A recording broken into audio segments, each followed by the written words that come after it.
အားလုံးပဲမင်္ဂလာပါတီရှယ်နဲ့အတူတူ KGB အခရာလေးတွေသင်ကြားကြမယ်နော်အခုတွေ့နေရတဲ့ B အခရာလေးကတော့တဝင်းဘူး B အခရာလေးပဲဖြစ်ပါတယ်အဲ့တော့တီရှယ်ကတဝင်းဘူး B အခရာလေးရဲ့ကြပြလေးကိုဆိုပြမယ်တားတို့သမီးတို့တရားနားထောင်တာနော်တဝင်းဘူးတဝင်းဘူးဝမ်းပိုက်ကလေးကဘူးတဝမ်းပူလေးလှလှရေးတအားပျော်တယ်လေးကဲဒီရှေကနောက်တစ်ခါထပ်ဆိုပြမယ်တားတော့ဒီလိုဆရာနားထောင်တာနော်တဝမ်းပူဝမ်းပိုက်ကလေးကပူတဝမ်းပူလေးလှလှရေးတအားပျော်တယ်လေးသူ့ရဲ့နာမည်ကတဝမ်းပူသူ့ကိုဒီရှေတို့ကအတန်လေးဘယ်လိုထွက်မလဲဆိုရင်နော်တလို့ထွက်တယ်နော်အဲ့တော့ဒီရှေကတဝန်းပူနဲ့စပြီးတော့ဆလုံးပေါင်းတဲ့စကားလုံးလေးတွေကိုတအတန်ပါတဲ့စကားလုံးလေးတွေကိုဒီရှေကပြမယ်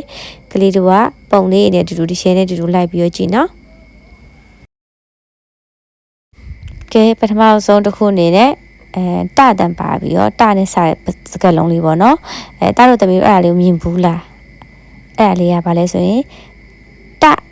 တရောအတန်လေးထွက်တာလေတရောလို့ခေါ်တယ်နော်ကဲနောက်တစ်ခုကတော့တထောင်စစ်ဒါတို့တမီးတို့လက်လေးမြောက်ကြည့်လိုက်အမှတထောင်စစ်လေးရှိအနီးနီးလေးနဲ့ပြထားတဲ့ဥစ္စာအဲ့ဒါတထောင်စစ်အစစ်လေးပေါ့ကွယ်တထောင်စစ်ကဲနောက်တစ်ခုကကြတော့တူဒီတူကဘာလောက်တာလဲဆိုတော့ဒါတို့တမီးတို့သိပါတယ်တန်လေးအိမ်ကြီးပိုင်းဆောက်ရင်သုံးတဲ့တူအဲ့ဒါကိုဆရာမတို့ကတဝင်ပုံနဲ့ပေါင်းတယ်နော်တူနောက်တစ်ခုကတော့ဒစင်ရကြတော့တားတို့တမီးတို့မြင်ဘူးလားခုပုံလေးကိုကြည့်လိုက်ပေါ့နော်မြက်တွေဘာတွေရိတ်တာတို့စပားတွေမှာစပားရိတ်တာတို့ဘာလို့ဆိုရင်သုံးတဲ့ဥစ္စာပေါ့အပင်တွေရိတ်တဲ့နေရာမှာအပင်ပျော့လေးတွေကိုရိတ်တဲ့အချိန်မှာသုံးတဲ့ဥစ္စာကိုဒီလိုကဒစင်လို့ခေါ်ရနော်ဒစင်ကဲနောက်တစ်ခုကတော့အဲ့ဒါဘာလဲဆိုတော့အဲ့ဒါတော်ကြီးနော်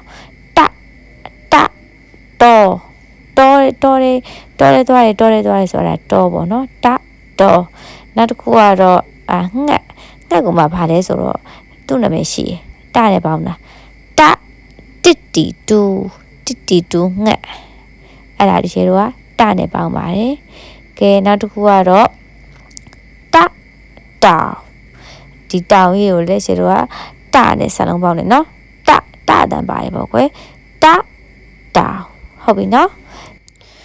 ကဲနောက်တစ်ခုကတော့အဲ့ဒါဘာလဲတားလို့သမီးတို့ရေ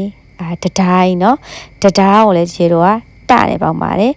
တဒါးကြီးကိုနဲ့ပေါင်းပါတယ်ကဲနောက်တစ်ခုကတော့ကောင်းဝင်ပေါ်မောကြည့်လိုက်ဘာတွေတွေ့ရမလဲဆိုရင်တိမ်တွေတွေ့ရမယ်အဲ့ဒါဒီလိုကအဲ့တိမ်တွေကိုလည်းတဝင်မှုနဲ့ပဲစလုံးပေါင်းတယ်နော်တိမ်ကဲဟုတ်ပြီနော်အဲ့တော့ဒီရှယ်ကတာဝန်ပူနဲ့ပတ်သက်တဲ့ပုံလေးတွေကိုပြပြသွားပြီဆိုတော့ဒီရှယ်က white ပုံမှာတာဝန်ပူရင်းနှီးလေးကိုတာတို့သမီးတို့ရေးပြမယ်တာတို့သမီးတို့ကဒီရှယ်ရေးပြထားတာကိုတိတိကျကျလိုက်ကြည့်ထားနော်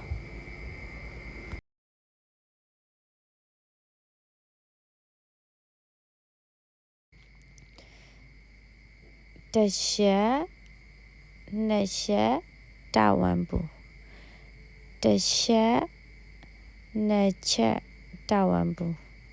ဒါတို့တို့လေးထဲမှာတစ်ချက်နဲ့လိုက်ဆွဲပါအောင်တစ်ချက်နှစ်ချက်တာဝန်ပူတစ်ချက်နောက်ဆုံးနှစ်ချက်တာဝန်ပူဟုတ်ပြီနော်